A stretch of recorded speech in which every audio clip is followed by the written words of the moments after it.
কি ব্যাপার, আমার জায়গাতে কে ডিউটি করছে? এই কে তুই? আর তুই আমার জায়গাতে ডিউটি করছিস কেন? কি রে, বলছিস না কেন? গুলি মারবো নাকি? হ্যাঁ, কোথায় গেল? মনে হয় ভূত ছিল, পালাই।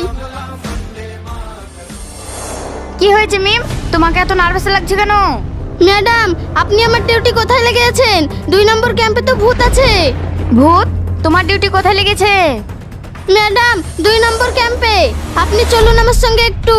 ঠিক আছে, চলো দেখি। ওই দেখুন ম্যাম।